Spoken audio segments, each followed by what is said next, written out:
Hello student, good morning all of you. स्वागत करता हूं आपका इनोवेशन स्टडी यूट्यूब चैनल पर।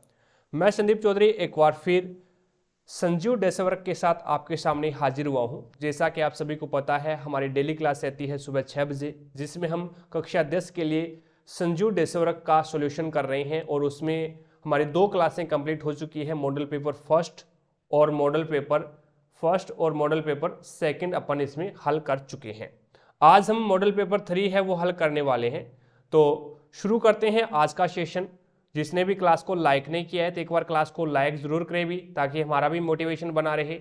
और चैनल पर अगर आप नए हैं तो चैनल को सब्सक्राइब कर लेना, पास में लगे बेल आइकन को जरूर दबा लेना, ताकि अपन जैसे ही नेक्स्ट वीडियो डालें तो उसका नोटिफिकेशन सबसे पहले आपके पास पहुंचे और आप तुरंत उसका लाभ उठा सको। ज़्यादा से ज़्यादा शेयर भी करना अपने जितने भी व्हाट्सएप ग्रुप है आपके, और जितने भी आपके फ्रेंड्स हैं उन सभी के साथ एक बार क्लास को शेयर जरूर करें, ताकि हमारा भी मोटिवेशन बना रहे भी। ठीक है ना, और सभी को क्लास का लाभ मिल सके। It's okay. चलिए शुरू करते हैं आज का सेशन। 3 नंबर मॉडल पेपर में निकाल लेता हूं। जैसा कि आप देख पा रहे हैं, ये रहा 3 नंबर मॉडल पेपर, और इसका सॉल्यूशन आज हम इस क्लास में कंप्लीट करेंगे। तो पहला क्वेश्चन है 3 नंबर मॉडल पेपर का, वो है AgNO3 के विलयन में NaCl का विलयन मिलाने पर किस पदार्थ का श्वेत अवक्षेप बनता है। तो NaNO3 का, या फिर AgCl का, या फिर HCl का, या फिर AgBr का। तो यहाँ पे फर्स्ट क्वेश्चन में आपका राइट आंसर होगा AgCl का श्वेत अवक्षेप बन जाएगा। बी ऑप्शन आपका राइट आंसर होगा।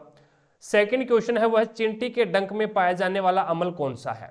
मेथनोइक अम्ल, एसिटिक अम्ल, और साइट्रिक अम्ल, और ऑक्जेलिक अम्ल। तो सेकंड क्वेश्चन में आपका राइट आंसर होगा वो हो जाएगा मेथनोइक अम्ल पाया जाता है। बी ऑप्शन आपका राइट आंसर होगा।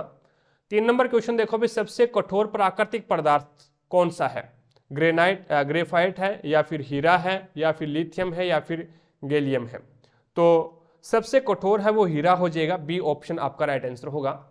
4 नंबर क्वेश्चन देखो अभी, शरीर में समन्वय किसके द्वारा होता है। रुधिर परिवहन तंत्र के द्वारा, या फिर तंत्रिका तंत्र के द्वारा, या फिर अंतःस्रावी तंत्र के द्वारा, या फिर तंत्रिका तंत्र एवं अंतःस्रावी तंत्र के द्वारा। तो 4 नंबर क्वेश्चन में आपका राइट आंसर होगा वो हो जाएगा तंत्रिका तंत्र एवं अंतःस्रावी तंत्र के द्वारा, यानी द ऑप्शन है वो आपका यहाँ पे राइट आंसर होगा। अगला क्वेश्चन देखो भाई, 5 नंबर क्वेश्चन है, ट्राइलोबाइट। ट्राइलोबाइट क्या है। तो जीवाश्म अकशेरुकी है, या फिर जीवाश्म पेड़ का तना है, या फिर जीवाश्म मछली है, या फिर जीवाश्म डायनासोर है। तो 5 नंबर क्वेश्चन में आपका राइट आंसर होगा वो हो जीवाश्म अकशेरुकी। ट्राइबोलाइट है जीवाश्म अकशेरुकी, यानी ए ऑप्शन है वो आपका यहाँ पे राइट आंसर होगा। 6 नंबर क्वेश्चन देखो भी, किसी समतल दर्पण पर प्रकाश की किरण अभिलंबवत आपतित होती है तो परावर्तन कोण का मान कितना होगा। 90 डिग्री, या फिर 180 डिग्री, या फिर 0 डिग्री, या फिर 45 डिग्री। तो 6 नंबर क्वेश्चन में आपका राइट आंसर होगा वो हो जाएगा 0 डिग्री होगा, यानी सी ऑप्शन है, या फिर स ऑप्शन है वो आपका राइट आंसर होगा। It's okay. चलो अभी अगला क्वेश्चन देखो अभी, 7 नंबर क्वेश्चन है, मानव में निषेचन की क्रिया कहाँ संपन्न होती है। गर्भाशय में, अंडाशय में, वृषण में, या फिर अंडवाहिनी में। तो 7 नंबर क्वेश्चन में आपका राइट आंसर होगा वो हो जाएगा अंडवाहिनी में मानव में निषेचन की क्रिया है वो संपन्न होती है। 8 नंबर क्वेश्चन देखिएगा, प्रकीर्णित प्रकाश का वर्ण निर्भर करता है प्रकाश की आकृति पर, या फिर प्रकाश तरंग दैर्ध्य पर, या फिर प्रकीर्णन करने वाले कणों के आकार पर, या फिर इनमें से कोई नहीं। तो 8 नंबर क्वेश्चन में आपका राइट आंसर होगा वो हो जाएगा प्रकीर्णन करने वाले कणों के आकार पर, यानी सी ऑप्शन है वो आपका राइट आंसर होगा। अगला देखो भी, विद्युत धारा के तापीय प्रभाव का उपयोग किसमें नहीं होता। तो विद्युत हीटर, विद्युत इस्त्री, विद्युत बल्ब, या फिर विद्युत पंखा। तो विद्युत धारा के तापीय प्रभाव का उपयोग किसमें नहीं होता, ये यहाँ पे पूछा है। तो 12 नंबर क्वेश्चन 9 नंबर क्वेश्चन में आपका राइट आंसर होगा वो हो जाएगा विद्युत हीटर में नहीं होता। ए ऑप्शन है वो आपका यहाँ पे राइट आंसर होगा। It's okay. विद्युत हीटर नहीं, विद्युत पंखे में नहीं होता, अभी विद्युत पंखे में नहीं होता। द ऑप्शन हो जाएगा इसमें, द ऑप्शन विद्युत पंखा। नेक्स्ट देखो भी, नेक्स्ट है, धूप में रखे सौर सेल से कितनी विद्युत उत्पन्न हो सकती है? 0.7 वोल्ट या फिर 1 वोल्ट या फिर 1.5 वोल्ट या फिर 2 वोल्ट? तो 10 नंबर क्वेश्चन में आपका राइट आंसर होगा 0.7 वोल्ट है वो विद्युत उत्पन्न हो सकती है। ए ऑप्शन आपका राइट आंसर होगा। 11 नंबर क्वेश्चन है आहार श्रृंखला में कितनी ऊर्जा एक पोषी स्तर से दूसरे पोषी स्तर में स्थानांतरित होती है? तो 11 नंबर क्वेश्चन 100%, 10%, 50% या फिर 5%? तो आपका राइट आंसर होगा 10% ऊर्जा ही स्थानांतरित होती है। 12 नंबर क्वेश्चन देखो भी, कुल्है कौन से प्रदेश की नहर सिंचाई प्रणाली है? कुल्है कौन से प्रदेश की नहर सिंचाई प्रणाली है? तो ये राजस्थान की है या फिर मध्य प्रदेश की है या फिर हिमाचल प्रदेश की है या फिर पंजाब की है? तो 12 नंबर क्वेश्चन में आपका राइट आंसर होगा ये हिमाचल प्रदेश की है। सी ऑप्शन आपका राइट आंसर होगा। आगे नंबर 2 क्वेश्चन आ जाता है, वो है रिक्त स्थानों की पूर्ति कीजिए। अब फिल इन द ब्लैंक वाले आ जाते हैं। 6 क्वेश्चन है इसमें। कार्बन का वह अपरूप जिसमें कार्बन के परमाणु फुटबॉल के रूप में व्यवस्थित होते हैं, तो वो कार्बन का कौन सा अपरूप है? तो उसे फुलेरिन बोलते हैं भी, फुलेरिन। ठीक है, तो यहाँ पे आ जाएगा फुलेरिन। फुलेरिन का आकार है वो फुटबॉल के रूप में होता है और वो क्या है, एक कार्बन का अपरूप भी है। सेकंड क्वेश्चन देखो भी, आधुनिक आवर्त सारणी में टेढ़ी मेढ़ी रेखा पर आने वाले तत्व क्या कहलाते हैं? टेढ़ी मेढ़ी रेखा पर आने वाले तत्व क्या कहलाते हैं? तो अर्ध धातु या फिर उपधातु, या फिर इसको क्या बोल सकते हैं, उपधातु। उपधातु या फिर अर्ध धातु, एक ही बात है, अर्ध धातु कह दो या फिर उपधातु कह दो, अर्ध धातु या फिर उपधातु। पेप्सिन पाचक एंजाइम है जो खालिस्तान का पाचक करता है। किसका पाचन करता है भी पेप्सिन? तो पेप्सिन है वो प्रोटीन का पाचन करता है, तो यहां पे आ जाएगा प्रोटीन, प्रोटीन का पाचन करता है। नेक्स्ट देखो भी 4 नंबर क्वेश्चन है, मादा में द्वितीयक लैंगिक लक्षणों का नियमन करता है। मादा में द्वितीयक लैंगिक लक्षणों का नियमन करता है, तो कौन करता है? तो एस्ट्रोजन करता है। तो यहाँ पे फिल इन द ब्लैंक में आ जाएगा एस्ट्रोजन। ठीक है, एस्ट्रोजन है वो मादा में द्वितीयक लैंगिक लक्षणों का नियमन करता है। नेक्स्ट 5 नंबर क्वेश्चन देखो भी, उपरोक्त चित्र में प्रतीक चिन्ह है विद्युत परिपथ में फिल इन द ब्लैंक के लिए प्रयुक्त होता है। क्या प्रयुक्त होता है अभी? तो यहाँ पे एमीटर है वो प्रयुक्त होता है। एमीटर आपका यहाँ पे राइट आंसर होगा। फिल इन द ब्लैंक में आ जाएगा एमीटर। ठीक है, ये है वो क्या है, एमीटर का चित्र है जो विद्युत परिपथ में प्रयुक्त होता है। 6 नंबर क्वेश्चन है, वह युक्ति जो परिपथ में विद्युत धारा के प्रवाह को उत्क्रमित कर देती है क्या कहलाती है?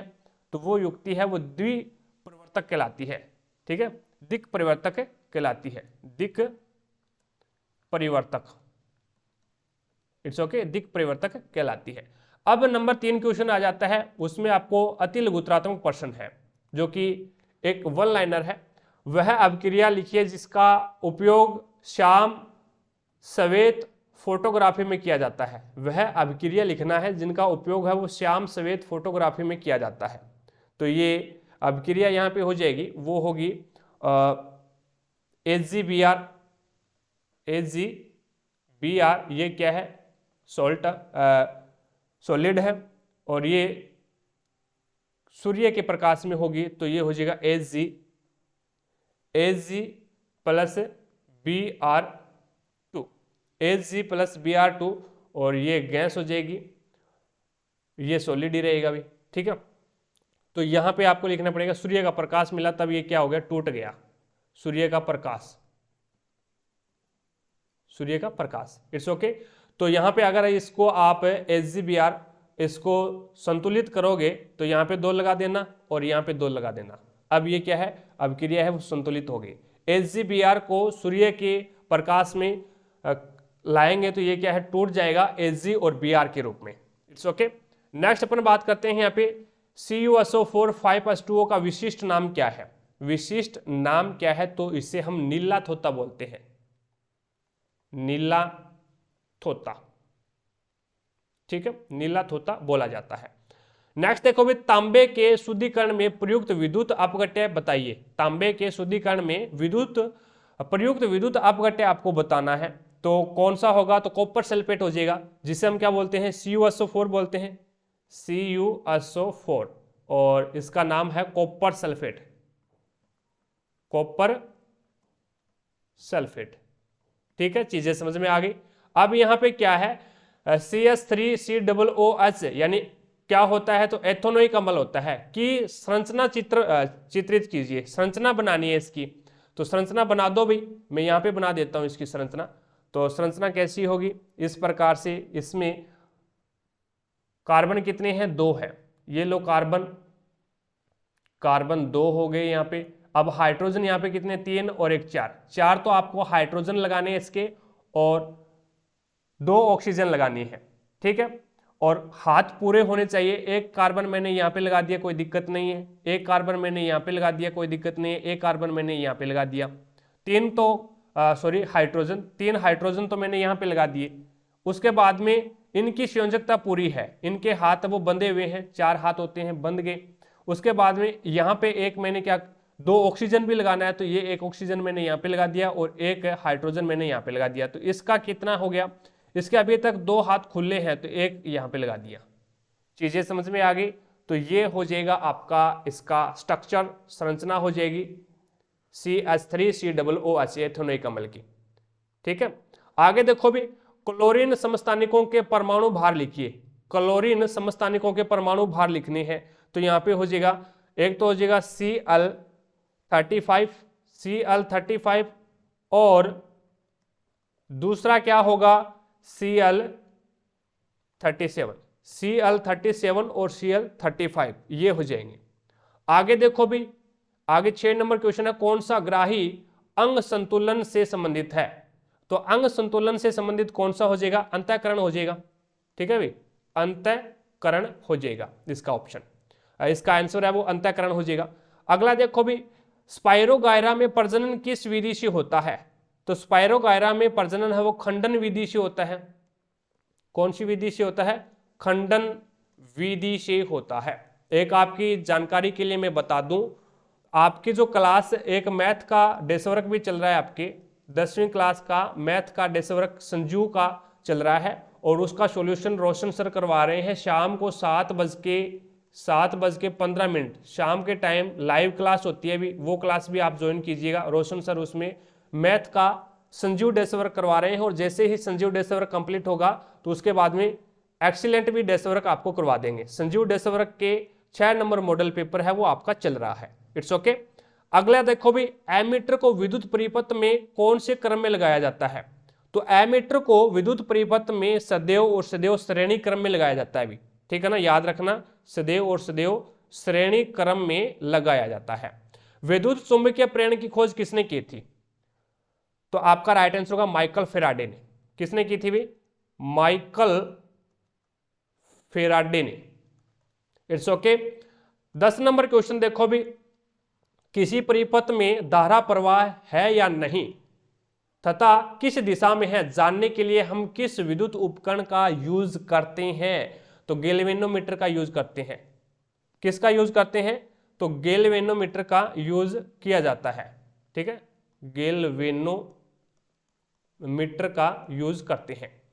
अगला देखो भी, पवनों का देश किसे कहते हैं। पवनों का देश किसे कहा जाता है, पवनों का देश किसे कहते हैं, 11 नंबर क्वेश्चन है। तो इसमें आपका राइट आंसर होगा डेनमार्क को कहते हैं भी। किसको कहते हैं, डेनमार्क को कहा जाता है। चीजें समझ में आई। अगला 12 नंबर क्वेश्चन है, रेफ्रिजरेटर में किस रसायन का उपयोग किया जाता है।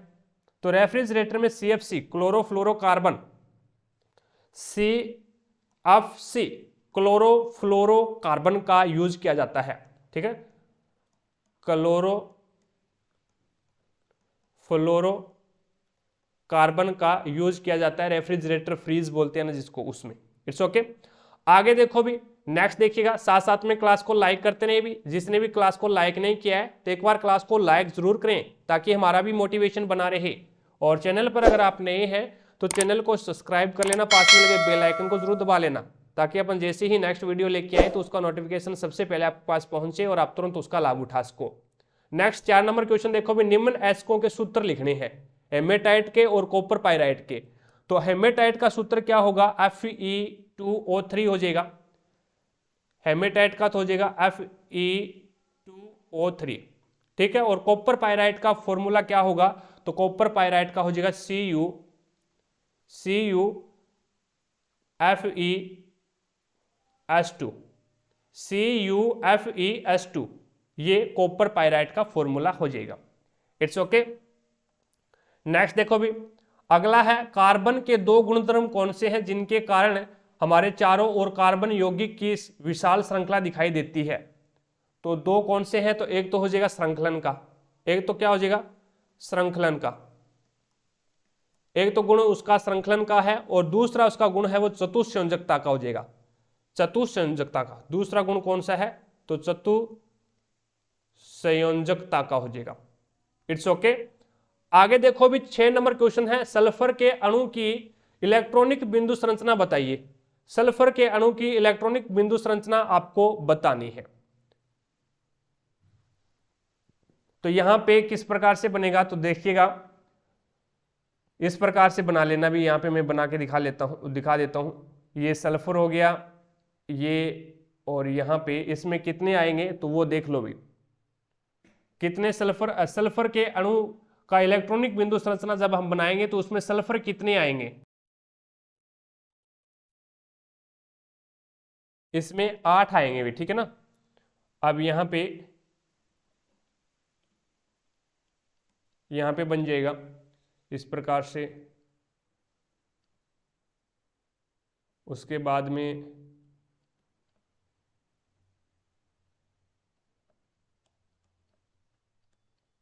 यहां पे हो गया ये,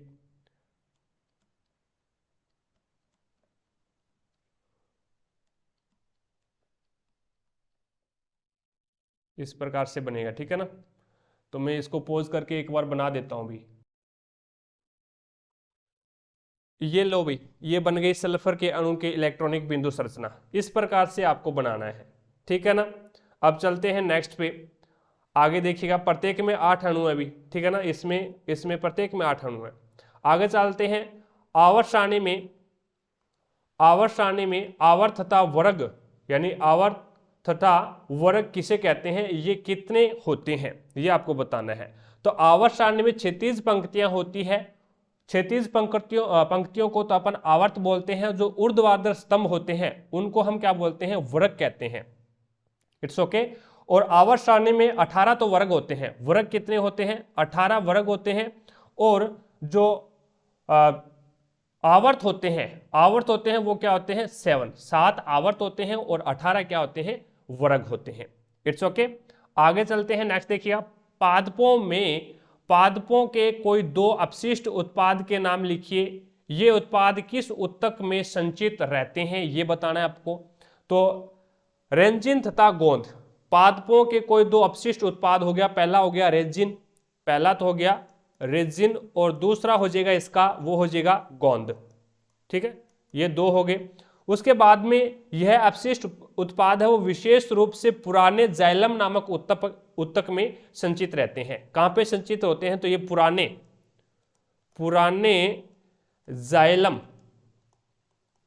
पुराने जाइलम नामक ऊतक में संचित होते हैं। It's okay.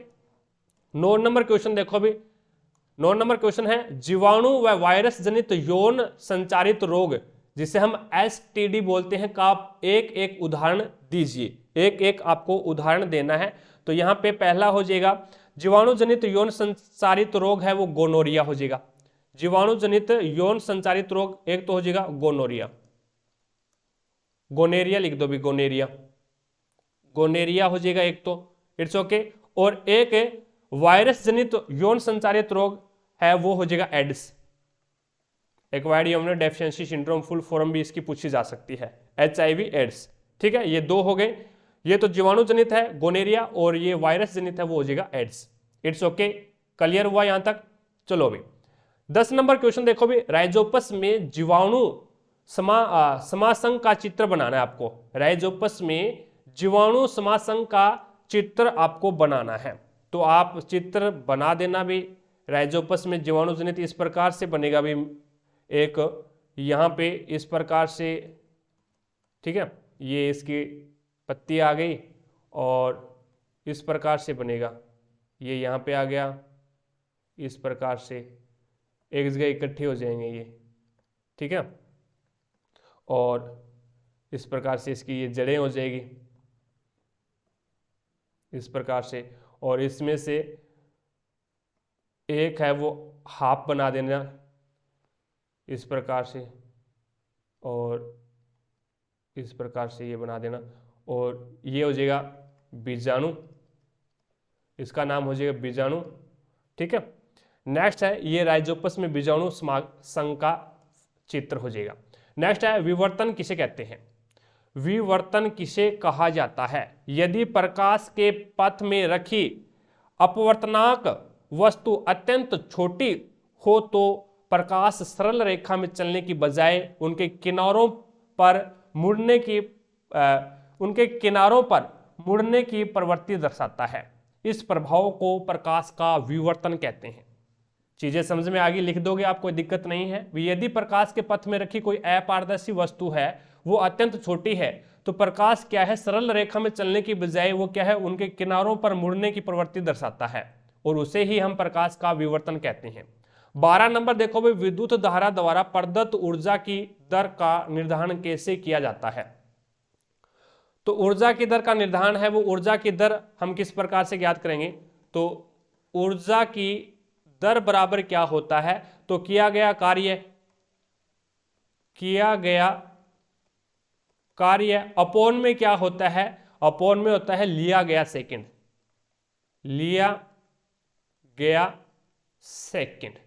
ये होता है, ठीक है। अब इसमें क्या होता है, विद्युत धारा द्वारा प्रदत्त ऊर्जा की दर का निर्धारण किसी युक्ति या फिर यंत्र द्वारा प्रति सेकंड में किए गए कार्य के आंकलन द्वारा किया जाता है। It's okay. नेक्स्ट अपन आगे बात करते हैं, आर्मेचर से आप क्या समझते हैं और इनकी क्या उपयोगिता है, ये बताना है। आर्मेचर क्या होता है अभी, तो व्यवसायिक मोटरों में कुंडलित तथा नरम लोहे क्रोड जिस पर कुंडली को लपेटा जाता है मिलकर आर्मेचर कहलाता है। इससे मोटर की शक्ति में वृद्धि हो जाती है। इट्स ओके, यही बताना है आपको आर्मेचर के बारे में। 14 नंबर क्वेश्चन है, फ्यूज तार का अनुमतांक 15 एम्पियर है, तो इस कथन का क्या अर्थ होगा। इस कथन का क्या अर्थ होगा, इसका अर्थ यह है कि इस परिपथ में अधिक से अधिक 15 एम्पियर की धारा ही प्रवाहित हो सकती है। इस परिपथ में अधिक से अधिक क्या है, 15 एम्पियर ही धारा प्रवाहित हो सकती है। यदि परिपथ में धारा 15 एम्पियर से बढ़ जाती है तो फ्यूज पिघल जाएगा और परिपथ स्वतः बंद हो जाएगा। इट्स ओके, 14 नंबर का आंसर था। अब 15 नंबर देखो भी, दिए गए परिपथ में बिंदु ए व बी के मध्य तुल्य प्रतिरोध बताना है आपको। तुल्य प्रतिरोध कितना है बिंदु ए और बिंदु बी के मध्य। तो यहां पे श्रृंखला क्या है, श्रृंखला संयोजन सीरीज कंबाइन है।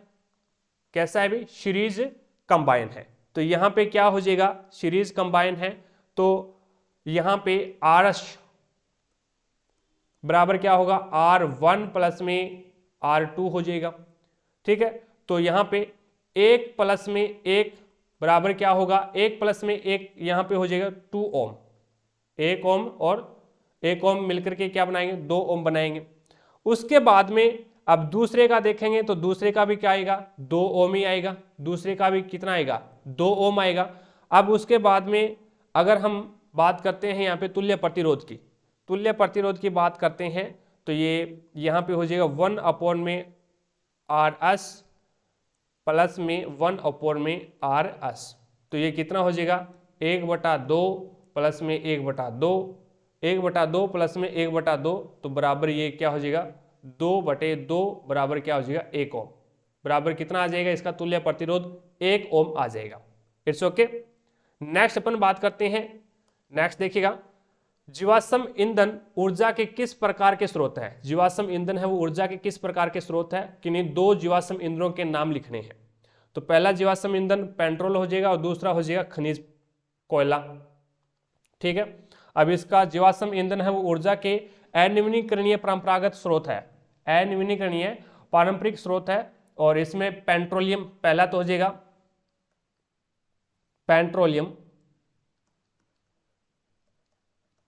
पेट्रोलियम, और दूसरा हो जाएगा इसका वो हो जाएगा खनिज कोयला, खनिज कोयला। और ये कैसे किस प्रकार के स्रोत हैं, तो ये अनवीकरणीय पारंपरिक स्रोत है। नेक्स्ट देखो भी, स भाग आ जाता है इसका, सेक्शन स आ जाता है, सी सेक्शन। 17 नंबर क्वेश्चन है, किसी रासायनिक अभिक्रिया में उत्प्रेरक की क्या भूमिका होती है। तो कोई रासायनिक अभिक्रिया होती है, उसमें उत्प्रेरक है, वो उत्प्रेरक किसी भी रासायनिक अभिक्रिया की गति को तीव्र या फिर मंद कर देता है, परंतु स्वयं है वो क्या होता है, स्वयं अपरिवर्तित रहता है। तो उत्प्रेरक किसी भी रासायनिक अभिक्रिया में गति को तीव्र करना और मंद करने का कार्य करता है, लेकिन स्वयं है वो अपरिवर्तित रहता है। क्या होता है, जब CuSO4 में Fe मिल जाए तो क्या होगा, CuSO4 में Fe मिल जाए तो ये बन जाएगा Fe, इसमें बता रहा हूं मैं, आगे क्या बनेगा, यहां से एरो से आगे क्या बनेगा, तो उत्पाद क्या बनेगा, FeSO4 प्लस में Cu, और यहां पे क्या होगा, Zn में अगर H2SO4 सल्फ्यूरिक अम्ल मिल जाए तो क्या होगा, तो ये बन जाएगा ZnSO4 plus hydrogen gas. It's okay, ये चीजें बन जाएगी। अब 18 नंबर क्वेश्चन देखो भी, 18 नंबर क्वेश्चन है, किन्हीं 3 पादप हार्मोन का नाम लिखिए और प्रत्येक का एक एक कार्य बताना है। तो कोई भी 3 पादप हार्मोन, पहला पादप हार्मोन है ऑक्सिन हार्मोन, दूसरा है जिब्रेलिन हार्मोन, और तीसरा है एब्सिसिक हार्मोन, एब्सिसिक अम्ल। ठीक है, तो जिब्रेलिन ऑक्सिन हार्मोन यह क्या है, वृद्धि हार्मोन है। पहला है ऑक्सिन हार्मोन, ठीक है, ये क्या करता है, ये वृद्धि हार्मोन है जो कोशिकाओं की लंबाई में वृद्धि में सहायता करता है, लिख देना कोई दिक्कत नहीं है। दूसरा हार्मोन है वो है जिब्रेलिन, दूसरा है जिब्रेलिन हार्मोन। जिब्रेलिन हार्मोन है, ये क्या है, यह भी वृद्धि हार्मोन है, जिब्रेलिन हार्मोन है, यह भी वृद्धि हार्मोन है, लेकिन ये क्या करेगा, तनों की लंबाई में वृद्धि करेगा। ऑक्सिन हार्मोन है, ये कोशिकाओं की लंबाई में वृद्धि करता है, लेकिन जिब्रेलिन हार्मोन है, ये तने की लंबाई में वृद्धि करता है। ठीक है, और नंबर 3 पे आता है एब्सिसिक अम्ल, नंबर 3 पे आता है एब्सिसिक अम्ल। एब्सिसिक अम्ल क्या काम करता है, तो यह भी वृद्धि का सदमन करने वाला हार्मोन है। पत्तियों का मुरझाना इसका उदाहरण है, पत्तियों का मुरझाना इसका उदाहरण है, और ये क्या करता है, वृद्धि का सदमन करता है। इट्स ओके, चीजें समझ में आ गई। 18 नंबर क्वेश्चन, कोई दिक्कत नहीं है। चलो अभी 19 नंबर क्वेश्चन देखो। 19 नंबर क्वेश्चन क्या है, समयुग्मजी RR पुष्प के लाल रंग के लिए और विषम युग्मजी R, capital R small r, यह है वो पुष्प के गुलाबी रंग के लिए, तथा समयुग्मजी R स्मॉल r पुष्प के श्वेत रंग के लिए उत्तरदायी है।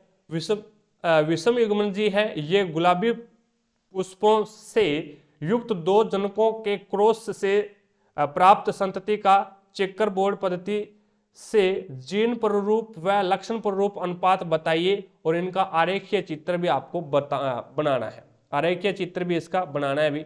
तो आरेखीय चित्र आप किस प्रकार से बनाओगे, तो यहाँ पे ये क्वेश्चन 19 नंबर क्वेश्चन है वो कर लेना भी इस प्रकार से। एक आरेखीय चित्र ये बन जाएगा भाई इसका, ठीक है ना। जैसे कि मैं यहाँ पे बना देता हूँ, एक टेबल बनेगी इसकी। अब इसमें 3 कॉलम हो जाएंगे इस प्रकार से, और इस कॉलम में पहला कॉलम हो गया, और इस कॉलम में इस प्रकार से आपको करना है, और ये हो जाएगा इस प्रकार से एरो, और इसमें हो जाएगा ये इस प्रकार से ऐसे। ठीक है, बन गया, कोई दिक्कत नहीं है। इसमें कैपिटल R और इसमें स्मॉल r आ जाएगा, इसमें कैपिटल R आएगा यहाँ पे, और ये हो जाएगा RR क्या होगा, RR लाल होगा, क्या होगा, लाल होगा, और कैपिटल R और स्मॉल r होगा तो क्या होगा, गुलाबी, क्या होगा, गुलाबी होगा। It's okay. उसके बाद में स्मॉल r आएगा यहाँ पे, और यहाँ पे कैपिटल R और स्मॉल r क्या है, गुलाबी है, क्या है, गुलाबी है, और यहाँ पे दोनों स्मॉल r है तो ये क्या होगा, सफेद, क्या होगा, सफेद। ये इसका डायग्राम बनेगा। अब जीन प्रारूप अनुपात आपको बताना है, जीन प्रारूप अनुपात बताना है, तो वो यहाँ पे अपन बता देते हैं यहाँ पे। तो इसमें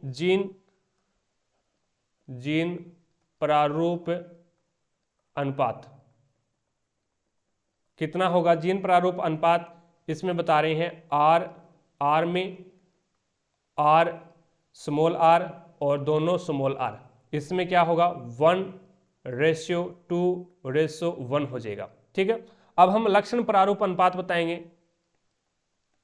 लक्षण प्रारूप अनुपात, लक्षण प्रारूप अनुपात क्या होगा? तो लाल, गुलाबी और श्वेत। श्वेत कितना है? तो श्वेत यहाँ पे अपने पास में 1 है, तो इनके बीच में अनुपात क्या होगा वो बताना है। गुलाबी यहाँ पे 1 गुलाबी है और 1 गुलाबी है, तो 2 आ गया गुलाबी, और यहाँ पे लाल कितनी है? तो 1 है, तो 1 आ जाएगा, तो 1:2:1 हो जाएगा। चीजें समझ में आ गई ना? इस प्रकार से आपको ये करना है भी। अब देखो भी 20 नंबर क्वेश्चन देखो भी, समजन किसे कहते हैं? समजन किसे कहते हैं बताना भी। तो अभिनेत्र लेंस की वह क्षमता जिसके कारण वह अपनी फोकस दूरी को समायोजित कर लेता है, समजन कहलाती है। ठीक है ना, सुन लेना और आपको लिखना है, अभिनेत्र लेंस की वह क्षमता जिनके कारण वह अपनी फोकस दूरी को समायोजित कर लेता है, समजन कहलाती है। It's okay. आगे है 0.5 मीटर फोकस दूरी पर लेंस की क्षमता ज्ञात करो। बी ऑप्शन, बी क्वेश्चन है इसका। 0.5 मीटर फोकस दूरी व लेंस, फोकस दूरी पर लेंस की क्षमता ज्ञात करो। तो यहाँ पे लेंस की क्षमता बराबर क्या होता है? लेंस की क्षमता यानी P बराबर क्या होता है? तो 1/f डायोप्टर होता है, डायोप्टर 1/f डायोप्टर होता है। ठीक है, अब हमें f की वैल्यू कितनी दी गई है? 0.5 दी गई है, 0.5 मीटर दी गई है। It's okay. तो हम यहाँ पे किस प्रकार से इसको सॉल्यूशन करेंगे? तो P बराबर क्या हो जाएगा? P बराबर अपने पास में हो जाएगा 1/0.5, 1/0.5। हम यहाँ से क्या है, ये पॉइंट हटाएंगे, आपको पॉइंट दिखाई दे रहा होगा, ये पॉइंट हटाएंगे तो ये हो जाएगा, ऊपर एक 0 लग जाएगा, तो 10/5 हो जाएगा। अब इसका सॉल्यूशन हो जाएगा 2, और जो लेंस की क्षमता है वो डायोप्टर में नापते हैं, तो ये हो जाएगा 2 डायोप्टर, 2 डायोप्टर हो जाएगी। It's okay. नेक्स्ट देखो भी 21 नंबर है, निम्नात्मक प्रश्न आ गए हैं। प्लास्टर ऑफ पेरिस का रासायनिक सूत्र और कोई एक उपयोग लिखना है। प्लास्टर ऑफ पेरिस का रासायनिक सूत्र क्या होता है? तो CaSO4 डॉट ½ H2O, ये इसका फॉर्मूला होता है। और इसका उपयोग है वो एक उपयोग लिख देना प्लास्टर ऑफ पेरिस, और उपयोग खिलौने सजावट का सामान बनाने के लिए किया जाता है, खिलौने व सजावट का सामान बनाने के लिए किया जाता है। बी देखो भी, शुष्क हाइड्रोक्लोरिक गैस शुष्क लिटमस पत्र में, शुष्क लिटमस पत्र के रंग को क्यों नहीं बदलती? शुष्क हाइड्रोक्लोरिक गैस है वो लिटमस पत्र, शुष्क लिटमस पत्र के रंग को क्यों नहीं बदलती है? तो इसका कारण होता है भी क्योंकि शुष्क हाइड्रोक्लोरिक गैस है ना, वो शुष्क हाइड्रोक्लोरिक गैस का आयनन नहीं होगा, अतः वह H पॉजिटिव नहीं देगी, अर्थात अम्लीय गुण प्रदर्शित नहीं करेगी। अतः H पॉजिटिव आयन की अनुपस्थिति, अर्थात अम्लीय गुण की अनुपस्थिति के कारण ही शुष्क लिटमस पत्र के रंग में कोई परिवर्तन नहीं होगा। अगला है कैल्शियम कार्बोनेट के कैल्शियम कार्बोनेट यानी CaCO3 के 2 रूपों का नाम लिखिए। तो एक तो हो जाएगा इसका चूना पत्थर और एक हो जाएगा इसका संगमरमर। एक तो हो जाएगा चूना पत्थर हो जाएगा, और एक इसका नाम हो जाएगा वो हो जाएगा संगमरमर। ठीक है। नेक्स्ट देखो भी, इसका अथवा वाला है, निम्नलिखित को सुमेलित करना है। प्रबल अम्ल कौन सा है? प्रबल अम्ल कौन सा है? तो ये प्रबल अम्ल हो जाएगा इसका HCl, फर्स्ट में 3। उसके बाद में है प्रबल क्षार कौन सा है? प्रबल क्षार NaOH हो जाएगा, सोडियम हाइड्रोक्साइड। और दुर्बल अम्ल कौन सा है? तो दुर्बल अम्ल HCN दुर्बल अम्ल हो जाएगा। और दुर्बल क्षार कौन सा है? तो NH4OH, ये इसका मिलान हो जाएगा। अब बी क्या बोलता है? सोडियम क्लोराइड के जलीय विलयन में विद्युत प्रवाहित करने पर कैथोड तथा एनोड पर कौन सी गैस प्राप्त होगी? कैथोड और एनोड पर कौन सी गैस प्राप्त होगी? तो सोडियम क्लोराइड। अब इसमें हो जाएगा सोडियम क्लोराइड। NaCl के जलीय विलयन में विद्युत धारा प्रवाहित करेंगे तो कैथोड पर H2, कैथोड पर H2 यानी हाइड्रोजन, और यहाँ पे एनोड पर Cl यानी क्लोरीन। एनोड पर क्या होगी? Cl2। कैथोड पे H2 और एनोड पे Cl2 गैस है वो बनती है। It's okay. आगे चलते हैं, नेक्स्ट देखिएगा 22 नंबर क्वेश्चन। 22 नंबर क्वेश्चन है वह है तरल संयोजी ऊतक किसे कहते हैं? तरल संयोजी ऊतक किसे कहते हैं? मानव हृदय की लंबवत काट का नामांकित चित्र बनाओ भी। यहाँ पे मानव हृदय का आपको चित्र बनाना पड़ेगा, ठीक है ना, वो आपकी बुक में दिया हुआ होगा, वो आप देख लेना। और तरल संयोजी ऊतक किसे कहते हैं? तो तरल संयोजी ऊतक है वो रुधिर को तरल संयोजी ऊतक बोलते हैं। इसका एक तो ये हो जाएगा, रुधिर को तरल संयोजी ऊतक बोलते हैं, ठीक है। बी क्या है? मनुष्य के रुधिर परिसंचरण तंत्र में कौन सी दो विशेषता लिखिए। मनुष्य के रुधिर परिसंचरण तंत्र में कौन सी दो विशेषताएं मिलती है वो आपको यहाँ पे लिखनी है। तो पहली विशेषता तो इसकी ये हो जाएगी भी ऑक्सीजन युक्त रुधिर तथा ऑक्सीजन रहित रुधिर हृदय तथा रक्त वाहिनियों में कभी नहीं मिलता, अर्थात वह हमेशा पृथक रहता है। दूसरी विशेषता इसकी ये हो जाएगी भी रक्त है वो शरीर में एक चक्कर पूरा करने के लिए हृदय से 2 बार गुजरता है, हृदय से 2 बार गुजरता है। दूसरा ये हो जाएगा। अब इसका अगला अथवा वाला देखो भी रंध्र किसे कहते हैं और इनके खुलने व बंद होने की प्रक्रिया का नामांकित चित्र बनाना है। तो नामांकित चित्र आप बना दोगे, आपकी बुक में दिया हुआ होगा। रंध्र किसे कहते हैं? तो पर्ण की, रंध्र देख लेना भी किसे कहते हैं। तो पर्ण की अधिचर्म पर अनेक छोटे छोटे छिद्र पाए जाते हैं। पर्ण की अधिचर्म पर अनेक छोटे छोटे छिद्र पाए जाते हैं जिन्हें हम क्या बोलते हैं? रंध्र कहते हैं। और इसका चित्र बना देना आप, ठीक है। आगे देखो, पौधे में जाइलम को निकाल देने पर क्या प्रभाव पड़ेगा? तो पौधे में जाइलम को निकाल देंगे तो जो जाइलम है क्या भी? जल, जैसे जाइलम और जैसे जल को ले जाता है। तो जाइलम एक संवहन ऊतक है और अतः इसे निकाल देने पर पादपों में जल और खनिज लवणों का संवहन नहीं होगा और वो पौधे क्या सूख कर नष्ट हो जाएंगे और क्या होगा, ठीक है। आगे देखो भाई 23 नंबर क्वेश्चन है, किसी उत्तल दर्पण द्वारा बनने वाले प्रतिबिंब का किरण चित्र बनाओ जबकि वस्तु की स्थिति है वो अनंत तथा दर्पण के ध्रुव P के बीच में हो। ये आपको बनाना है, ठीक है ना। इस प्रकार से बना देना भी।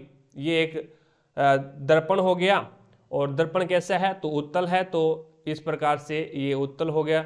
It's okay. और ये किरण आरेख हो गया, इसमें ये दिया हुआ होगा आपकी बुक में, वो बना देना। जब वस्तु क्या हो? अनंत और दर्पण ध्रुव P के बीच में हो। ये दर्पण ध्रुव होता है यहाँ पे, ये P होता है यहाँ पे, ठीक है। और अनंत और दर्पण ध्रुव P के बीच में होनी चाहिए। तो इस प्रकार से किरण आएगी यहाँ पे, इस प्रकार से इस प्रकार से दर्पण पे आएगी। तो 2 किरणें अपन गुजारेंगे यहाँ से। तो एक तो इसकी क्या है? यहाँ से होकर चली जाएगी, एक तो यहाँ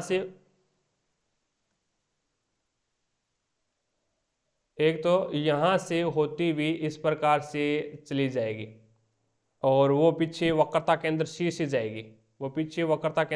जाएगी, दूसरी है वो यहाँ से टकरा करके इधर चली जाएगी। तो ये अगर हम पीछे की ओर बढ़ाएंगे तो ये इस प्रकार से यहाँ पे आएगी ये, ठीक है।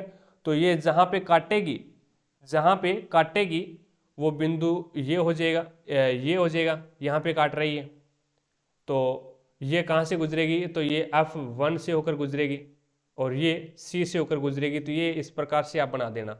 नेक्स्ट क्या है? प्रकाश के अपवर्तन के 2 नियम बताने हैं। प्रकाश के अपवर्तन के 2 नियम। प्रथम नियम होता है प्रकाश के अपवर्तन का, वो होता है आपतित किरण, अपवर्तित किरण तथा दोनों माध्यम को पृथक करने वाले पृष्ठ के आपतन बिंदु पर अभिलंब सभी एक ही तल में होते हैं। यानी आपतित किरण और अपवर्तित किरण और अभिलंब तीनों है वो क्या है? एक ही तल में होते हैं। पहला तो ये हो जाएगा।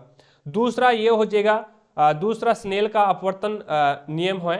प्रकाश के किसी निश्चित रंग तथा निश्चित माध्यमों के युग्म के लिए आयतन कोण की ज्या sin I और अपवर्तन कोण की ज्या sin R का अनुपात है वो स्थिर होता है, यानी अपन बोल सकते हैं साइन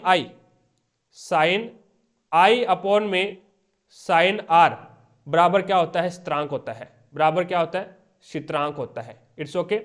आगे देखो भी नेक्स्ट बी है अथवा में, अथवा वाला है गोलीय दर्पण के लिए नई कार्तिक चिन्ह परिपाटी का आरेख के द्वारा आपको यहां पे दर्शाना है। ठीक है, आरेख द्वारा आपको दर्शाना है, तो वो यहाँ पे आप की बुक में बना हुआ है, वो किस साइड में ऋणात्मक हम दूरी लेते हैं, किस साइड में पॉजिटिव लेते हैं, ठीक है ना, वो आपको यहाँ पे बताना है। नेक्स्ट है लेंस से संबंधित निम्न को परिभाषित कीजिए। मुख्य एक्स क्या होता है और फोकस दूरी क्या होता है। तो मुख्य एक्स किसी लेंस के दोनों वक्रता केंद्रों C1 और C2 को मिलाने वाली काल्पनिक सीधी रेखा को लेंस की मुख्य एक्स कहते हैं, C1 और C2। ठीक है, इस प्रकार से जो सीधी लाइन होती है उसे हम क्या बोलते हैं, मुख्य एक्स बोलते हैं। किसी लेंस के दोनों वक्रता केंद्रों C1 और C2 को मिलाने वाली काल्पनिक सीधी रेखा को लेंस की मुख्य एक्स कहा जाता है। और फोकस दूरी क्या होती है, तो प्रकाश केंद्र व मुख्य फोकस बिंदु के मध्य की दूरी को फोकस दूरी कहते हैं। प्रकाश केंद्र व मुख्य फोकस बिंदु के मध्य की दूरी को हम क्या बोलते हैं, फोकस दूरी बोलते हैं, और इसे स्मॉल f से डिनोट किया जाता है। ये हो गया आपका मॉडल पेपर 3 कंप्लीट। चीजें समझ में आई क्या? आई होप आपको ये मॉडल पेपर समझ में आ गया होगा। अगर अब भी कोई डाउट है तो मुझे कमेंट सेक्शन में कमेंट जरूर करें। भी बड़े क्वेश्चन है वो आपको यहाँ पे नहीं करवाए जा सकते, ठीक है, बड़े क्वेश्चन थ्योरी वाले होते हैं। अब डायग्राम यहाँ पे थोड़ी बनाए जाएंगे। अब आप बोलोगे सर आपने पूरा नहीं करवाया मॉडल पेपर, तो मैंने आपको हिंट बता दिया, डायग्राम है वो डायग्राम आपकी बुक में दिए हुए हैं, वो डायग्राम यहाँ पे बना देना, कोई दिक्कत ही नहीं है। अब मैंने हिंट आपको देके बता दी, मुख्य एक्स किसे कहते हैं इसकी डेफिनेशन मैंने बता दी, आप लिख सकते हैं। फोकस दूरी किसे कहते हैं इसकी डेफिनेशन मैंने आपको बता दी, आप लिख सकते हैं। अब कार्तीय चिन्ह परिपाटी का जो डायग्राम है वो आपकी बुक में दिया गया है, तो वो बना देना, इतना ही करना है और कुछ करना ही नहीं है आपको, ठीक है। तो ये जो मॉडल पेपर है अपना 3 नंबर मॉडल पेपर कंप्लीट हो जाता है। 4 नंबर मॉडल पेपर है वो अपन नेक्स्ट क्लास में करने वाले हैं। क्लास पसंद आई है तो दिल से लाइक करना ताकि हमारा भी मोटिवेशन बना रहे। और चैनल पर अगर आप नए हैं तो चैनल को सब्सक्राइब कर लेना, पास में लगे बेल आइकन को जरूर दबा लेना ताकि अपन जैसे ही नेक्स्ट वीडियो डालें तो उसका नोटिफिकेशन सबसे पहले आपके पास पहुंचे और आप तुरंत उसका लाभ उठा सको। It's okay. तो आज की क्लास में इतना ही भाई, मिलेंगे हम नेक्स्ट क्लास में, तब तक के लिए जय हिंद, जय भारत।